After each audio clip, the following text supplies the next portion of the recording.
Welcome to my YouTube channel. So guys, ಇವತ್ತು ಚಪಾತಿ ಮಾಡೋಣ ಅಂದ್ಕೊಂಡೆ. ಚಪಾತಿಗೆ ಎಗ್ ಕರಿ ಮಾಡಿ ತುಂಬ ದಿನ ಆಗಿತ್ತು, ಅದಕ್ಕೆ ಇವತ್ತು ಒಂದು ಡಿಫ್ರೆಂಟ್ ಆಗಿರೋ ಎಗ್ ಕರಿ ಟ್ರೈ ಮಾಡೋಣ ಅಂದ್ಕೊಂಡಿದ್ದೀನಿ. ಏನದು ಅಂದರೆ ಅಫ್ಘಾನಿ ಎಗ್ ಕರಿ ಅಂತ. ಸೊ ನಾನಿಲ್ಲಿ ಮೊನ್ನೆ ಚಿಕನ್ ತಂದಾಗ ನಾನು ನಾಟಿ ಕೋಳಿ ಮೊಟ್ಟೆ ತಂದಿದ್ದೆ. ಸೊ ಇದನ್ನು ಯೂಸ್ ಮಾಡಿಕೊಂಡು ಅಫ್ಘಾನಿ ಸ್ಟೈಲ್ ಚಿಕನ್ ಕರಿ ಮಾಡೋಣ. ಇಲ್ಲಿ ಮೊಟ್ಟೆನೆಲ್ಲ ವಾಶ್ ಮಾಡಿ ಇಟ್ಕೊಂಡಿದ್ದೀನಿ. ಇದನ್ನು ಈಗ ನಾನು ಕುಕ್ಕರಲ್ಲೇ ಬೇಯಿಸ್ಕೊಳ್ತೀನಿ. 6 ಮೊಟ್ಟೆ ತೊಗೊಂಡಿದ್ದೀನಿ. ಇದನ್ನು ಬೇಯಿಸ್ಕೊಳ್ಳೋಣ. ಮೊಟ್ಟೆ ಬೇಯೋ ಟೈಮಲ್ಲಿ ಸ್ವಲ್ಪ ಉಪ್ಪು ಹಾಕಿದ್ರೆ ಮೊಟ್ಟೆಗೆ ಸ್ವಲ್ಪ ಉಪ್ಪು ಹಿಡಿಯುತ್ತೆ, ಆವಾಗ ಚೆನ್ನಾಗಿರುತ್ತೆ. ಸೊ ನಾನಿಲ್ಲಿ ಸ್ವಲ್ಪ ಕಲ್ಲುಪ್ಪು ಹಾಕ್ಕೊಂಡು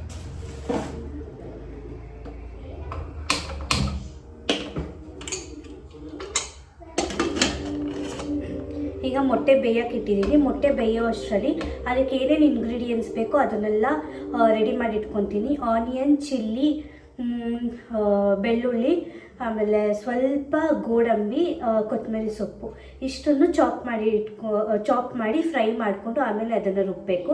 ಆ ಪ್ರೊಸೆಸ್ನ ನಾನು ನಿಮಗೆ ತೋರಿಸ್ತೀನಿ. ಸೊ ಗೈಸ್, ಈಗ ನಾನು ಇಲ್ಲಿ ಮಸಾಲಾನ ಫ್ರೈ ಮಾಡ್ಕೊತೀನಿ. ಫಸ್ಟು ಬಾಣಲಿ ಇಟ್ಕೊಂಡಿದ್ದೀನಿ. ಇದಕ್ಕೆ ನಾನು ಸ್ವಲ್ಪ ಆಯಿಲ್ ಹಾಕ್ಕೊತೀನಿ.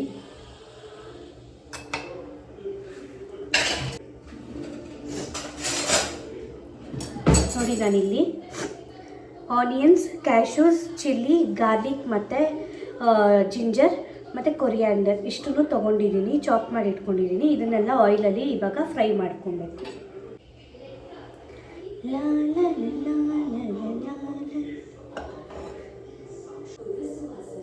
ಸ್ಟಾರ್ಟಿಂಗ್ ಅಲ್ವಾ, ಸೊ ಮಾತಾಡೋಕ್ಕೆ ಸ್ವಲ್ಪ ನಾಚಿಕೆ ಅನಿಸುತ್ತೆ.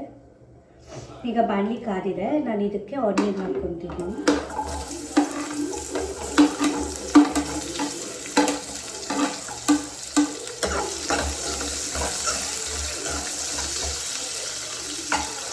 ಶುಂಠಿ ಬೆಳ್ಳುಳ್ಳಿ ಹಾಕ್ಕೊತಿದ್ದೀನಿ. ಅದ್ರ ಜೊತೆನೇ ಮೆಣಸಿನ್ಕಾಯಿ ಈಗಲೇ ಹಾಕ್ಕೊಂಡಿರ್ತೀನಿ. ಇದನ್ನು ಚೆನ್ನಾಗಿ ಫ್ರೈ ಮಾಡ್ಕೊಳ್ಳೋಣ. ನಾವು ಎಷ್ಟು ಚೆನ್ನಾಗಿ ಇದನ್ನು ಫ್ರೈ ಮಾಡ್ತೀವಿ ಅಷ್ಟು ಟೇಸ್ಟ್ ಚೆನ್ನಾಗಿರುತ್ತೆ. ಇದನ್ನು ಚೆನ್ನಾಗಿ ಫ್ರೈ ಮಾಡ್ಕೊಳ್ಳೋಣ. ಈ ಥರ ಹುರಿದ್ಬಿಟ್ಟು ಮಾಡ್ಕೊಳ್ಳೋದ್ರಿಂದ ಫ್ಲೇವರ್ ಇನ್ನೂ ಚೆನ್ನಾಗಿರುತ್ತೆ, ಹಸಿ ಇರಲ್ಲ.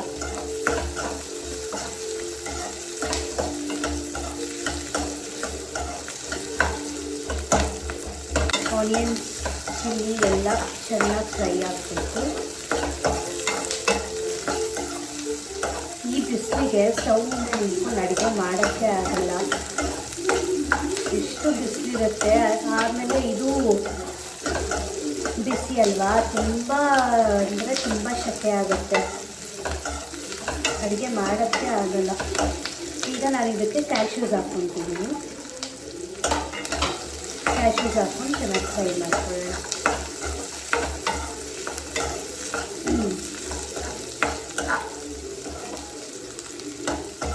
ಸ್ವಲ್ಪ 1 ಸೆಕೆಂಡ್ ಶಾಕ್ ಆಗೋಯ್ತು ಗೈಸ್, ವಿಡಿಯೋ ಆಗ್ತಿದೆ ಇಲ್ಲ ಅಂತ. Thank god.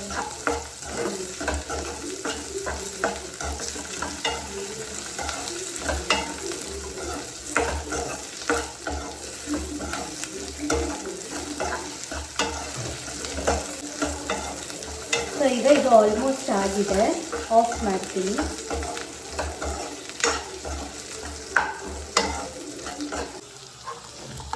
ಚೆನ್ನಾಗಿ ಫ್ರೈ ಆಗಿದೆ. ಸ್ಟವ್ ಆಫ್ ಮಾಡೋಣ. ಈಗ ಈ ಮಸಾಲಾನ ಗ್ರೈಂಡ್ ಮಾಡ್ಕೊಬೇಕು. ಸೊ ಇದನ್ನು ಆರಕ್ಕಿಡೋಣ, ಬಿಸಿ ರುಬ್ಬಾರ್ದಲ್ವ, ಅದಕ್ಕೆ. ಇದು ಆರೋ ಅಷ್ಟರಲ್ಲಿ ನಾನು ಚಪಾತಿ ಹಿಟ್ಟನ್ನ ಕಲಿಸ್ಕೊತೀನಿ. ಇದು ಆರಿದ್ರೆ ನಾನು ಮಿಕ್ಸಿ ಜಾರಿಗೆ ಹಾಕ್ಕೊಂಡು ರುಬ್ಕೊತೀನಿ.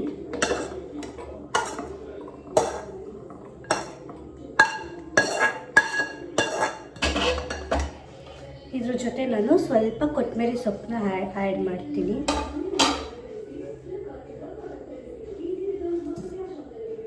ಸ್ವಲ್ಪ ವಾಟರ್ ಆ್ಯಡ್ ಮಾಡ್ತೀನಿ.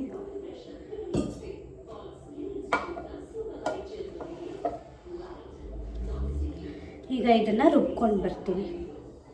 ನೋಡಿ ಪೇಸ್ಟ್ ರೆಡಿಯಾಗಿದೆ. ಈ ಕನ್ಸಿಸ್ಟೆನ್ಸಿಲಿ ಇರಬೇಕು. ಈಗ ನಾವು ಮೊಟ್ಟೆನ ಸುಲ್ಕೊಳ್ಳೋಣ.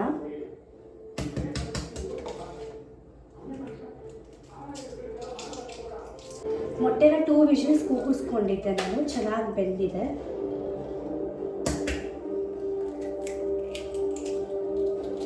ಆ್ಯಕ್ಚುಲಿ ನನಗೆ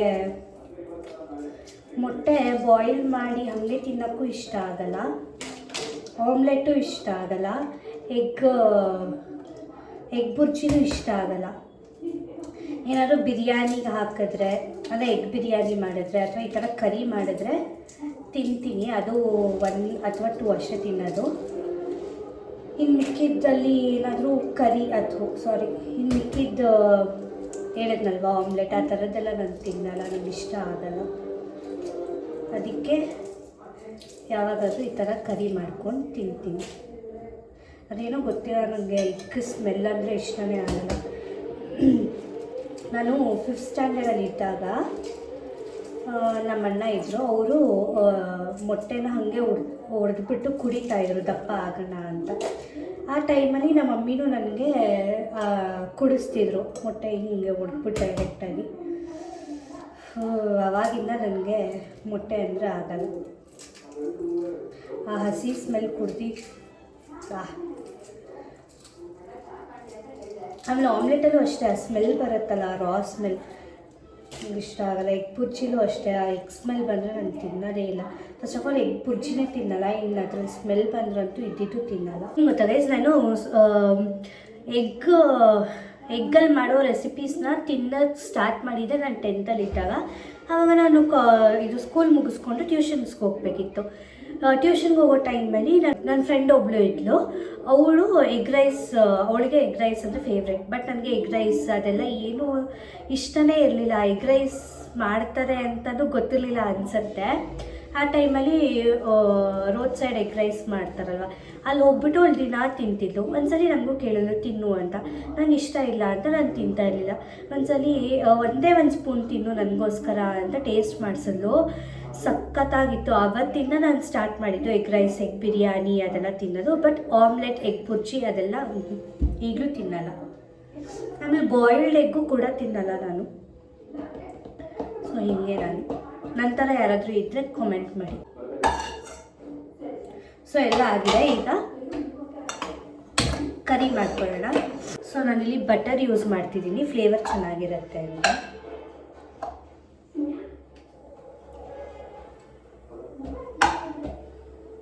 ಇದಕ್ಕೆ ಸ್ಪೈಸಸ್ ಹಾಕ್ಕೊಳ್ತೀವಿ. ಫಸ್ಟು ಇದಕ್ಕೆ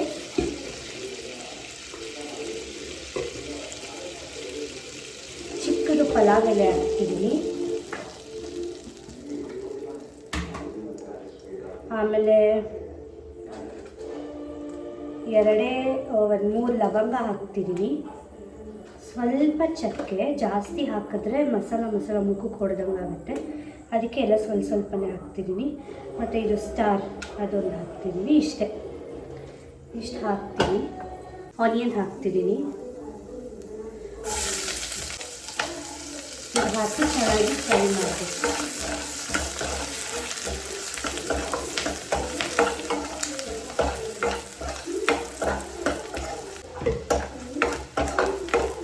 ಆಮೇಲೆ ಇದಕ್ಕೆ ಇನ್ನೊಂದು ಇಂಗ್ರೀಡಿಯೆಂಟ್ ಬೇಕು, ಅದು ಹೇಳೋದು ಮರ್ತಿದ್ದೆ. ಏನಂದರೆ ಮೊಸರು.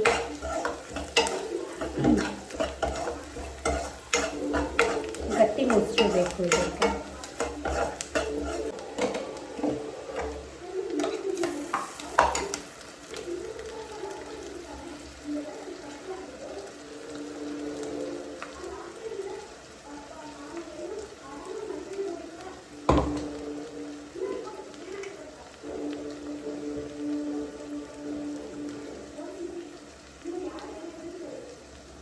ಇದನ್ನು ವಾಟರ್ ಆ್ಯಡ್ ಮಾಡಿದೆ. ಫಸ್ಟು ಈ ಮಸಾಲಾನ ಚೆನ್ನಾಗಿ ಫ್ರೈ ಮಾಡ್ಕೊಬೇಕು. ಚೆನ್ನಾಗಿ ಫ್ರೈ ಮಾಡ್ಕೊಳ್ಳೋಣ ಮಸಾಲಾನ.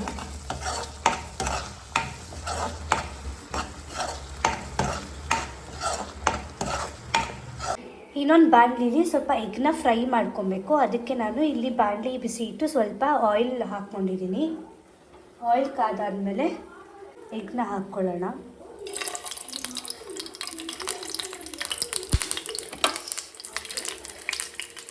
ಇದಕ್ಕೆ ಸ್ವಲ್ಪ ಅರಿಶಿನದ ಪುಡಿ, ಅರಿಶಿನದ ಪುಡಿ, ಸ್ವಲ್ಪ ಖಾರದ ಪುಡಿ ಹಾಕಿ ಚೆನ್ನಾಗಿ ಫ್ರೈ ಮಾಡ್ಕೊಳ್ಳೋಣ. ಈ ಥರ ಫ್ರೈ ಮಾಡ್ಕೊಬೇಕು. ಇದು ಆಲ್ಮೋಸ್ಟ್ ಆಗಿದೆ. ಈಗ ಆಫ್ ಮಾಡ್ತೀನಿ. ಈಗ ಇಲ್ಲಿ ಮಸಾಲ ಫ್ರೈ ಆಗ್ತಿದೆ. ಈಗ ಇದಕ್ಕೆ ಎಲ್ಲ ಸ್ಪೈಸಸ್ ಹಾಕ್ಕೊಳ್ಳೋಣ. ಪುಡಿಗಳು ಹಾಕ್ಕೊಳ್ಳೋಣ. ಫಸ್ಟು ಅರಿಶಿನದ ಪುಡಿ ಹಾಕ್ಕೊತಿದ್ದೀನಿ, ಸ್ವಲ್ಪ ಖಾರದ ಪುಡಿ. ಇಲ್ಲಿ ನಾನು 7 ಚಿಲ್ಲೀಸ್ ಯೂಸ್ ಮಾಡಿದ್ದೀನಿ, ಬಿಕಾಸ್ ನಮ್ಮ ಮನೇಲಿ ಈ ಖಾರ ತಿಂತಾರೆ.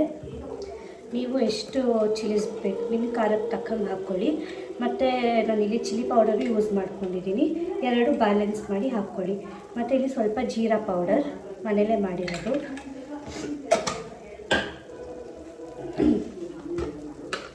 ಸ್ವಲ್ಪ ಧನಿಯಾ ಪುಡಿ,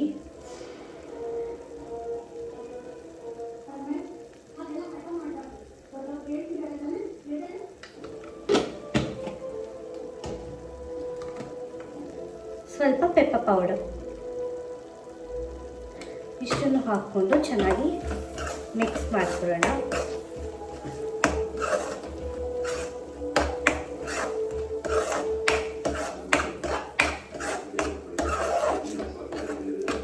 ಈಗ ಮಸಾಲ ಚೆನ್ನಾಗಿ ಫ್ರೈ ಆಗಿದೆ. ಇದಕ್ಕೆ ಸ್ವಲ್ಪ ಮೊಸರು ಹಾಕ್ಕೊತಿದ್ದೀನಿ,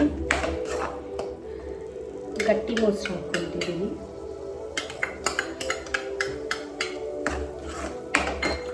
ಮಿಕ್ಸ್ ಹಾಕ್ಕೊಂಡು ಚೆನ್ನಾಗಿ ಫ್ರೈ ಮಾಡ್ತೀನಿ.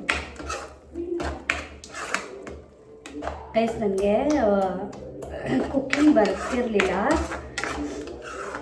ಆವಾಗ ನನ್ನ ತಂಗಿಗೆ ಮತ್ತು ನನಗೆ ಆಗೋ ಥರ ಮ್ಯಾಗಿ ಈ ಥರದ್ದಷ್ಟೇ ಬರ್ತಿದ್ದಿದ್ದು ನಾನು. ಈಗ ಒಂದು 2-3 ಇಯರ್ಸಿಂದ ನಾನು ಕುಕ್ಕಿಂಗ್ ಕಲ್ತಿರೋದು. ಯೂಟ್ಯೂಬು ಮತ್ತು ನಮ್ಮ ಮಮ್ಮಿಗೆ ಕಾಲ್ ಮಾಡಿ ಎಲ್ಲ ಹೆಂಗೆ ಸಾಂಬಾರು ಮಾಡೋದು ಅಂತೆಲ್ಲ ಕೇಳಿಕೊಂಡು ಕಲಿತಿರೋದು. ಅಷ್ಟೊಂದು ಪ್ರೋ ಅಲ್ಲ ನಾನು. ಮತ್ತು ನಾನು ಸಾಂಬಾರು ಅದಕ್ಕಿಂತ ಈ ಪಲಾವ್ ಐಟಮ್ಸು, ಈ ಥರ ಕರಿ ಐಟಮ್ಸ್ ಇದೆಲ್ಲ ಚೆನ್ನಾಗಿ ಮಾಡ್ತೀನಿ. ಮತ್ತು ಸಾಂಬಾರೆಲ್ಲ ನನಗೆ ಇನ್ನೂ ಅಷ್ಟು ಮಾಡೋದಕ್ಕೆ ಬರೋಲ್ಲ, ಕಲಿಬೇಕು. ಸೊ ಇದು ಆಲ್ಮೋಸ್ಟ್ ಫ್ರೈ ಆಗಿದೆ. ಇದಕ್ಕೆ ನಾನು ಎಷ್ಟು ಬೇಕೋ ಅಷ್ಟು ಆಯಿಲ್ ಹಾಕ್ಕೊಂಡು ಎಷ್ಟು ಬೇಕೋ ಅಷ್ಟು ವಾಟರ್ ಹಾಕ್ಕೊಳ್ತೀನಿ.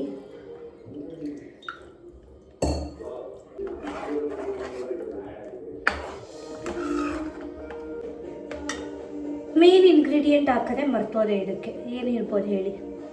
ಉಪ್ಪು. ಸೊ ಇದಕ್ಕೆ ಸ್ವಲ್ಪ ಉಪ್ಪು ಹಾಕ್ತೀನಿ, ಸ್ವಲ್ಪ ಸಾಲ್ಟ್ ಹಾಕ್ತಿದ್ದೀನಿ.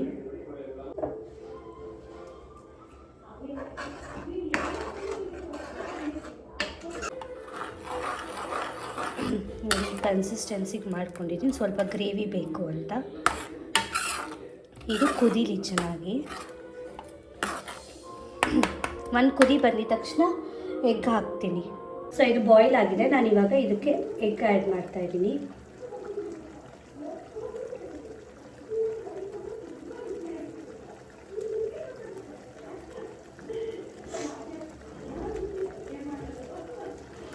ಎಗ್ ಆ್ಯಡ್ ಮಾಡಿದ್ದೀನಿ. ಈಗ ಇದಕ್ಕೆ ಸ್ವಲ್ಪ ಕಸೂರಿ ಮೇಥಿ, ಚೂರು ಕಸೂರಿ ಮೇಥಿ, ಸ್ವಲ್ಪ ಗರಂ ಮಸಾಲ ಸ್ವಲ್ಪ ಹಾಕಿ ಚೆನ್ನಾಗಿ ಫ್ರೈ ಮಾಡ್ಕೊಳ್ಳೋಣ.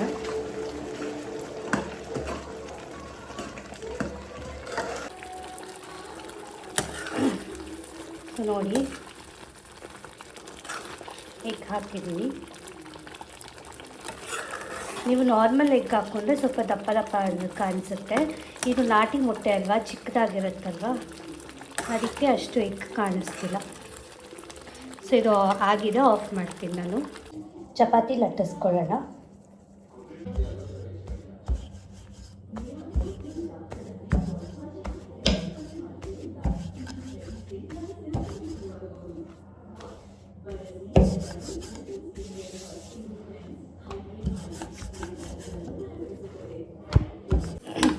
ಈಗ ಚಪಾತಿ ಮಾಡ್ತಾಯಿದ್ದೀನಿ. ಇಷ್ಟು ಚಪಾತಿ ರೆಡಿಯಾಗಿದೆ. ಆಮೇಲೆ ತಿನ್ನೋಣ. ಈಗ ಊಟ ಹಾಕ್ಕೊಂಡಿದ್ದೀನಿ ಟೇಸ್ಟ್ ಮಾಡಿ ಹೇಗಿದೆ ಅಂತ ಹೇಳ್ತೀನಿ.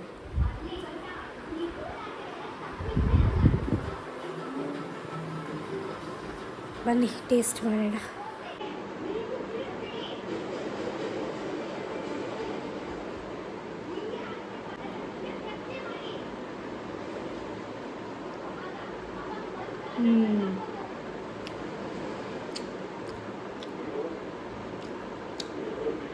ಸಖತ್ತಾಗಿದೆ. ನೀವು ಮನೇಲಿ ಈ ರೆಸಿಪಿನ ಟ್ರೈ ಮಾಡಿ, ನಿಜವಾಗ್ಲೂ ಸಖತ್ತಾಗಿದೆ. ಸೊ ಈ ವಿಡಿಯೋನ ನಾನು ಇಲ್ಲೇ ಎಂಡ್ ಮಾಡ್ತಿದ್ದೀನಿ. ಮತ್ತೆ ನೆಕ್ಸ್ಟ್ ವಿಡಿಯೋದಲ್ಲಿ ಸಿಗ್ತೀನಿ. ಈ ವಿಡಿಯೋ ನಿಮಗೆ ಇಷ್ಟ ಆಗಿದ್ರೆ ಲೈಕ್ ಮಾಡಿ, ಶೇರ್ ಮಾಡಿ, ಕಮೆಂಟ್ ಮಾಡಿ, ಮತ್ತು ನಿಶ್ಚಿತ ಹರ್ಷ ಯೂಟ್ಯೂಬ್ ಚಾನಲ್ನ ಸಬ್ಸ್ಕ್ರೈಬ್ ಮಾಡಿ. Thank you.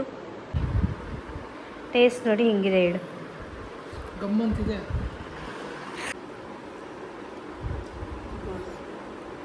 ಚೆನ್ನಾಗಿದೆಯಾ? 10 ಔಟ್ ಆಫ್ 10.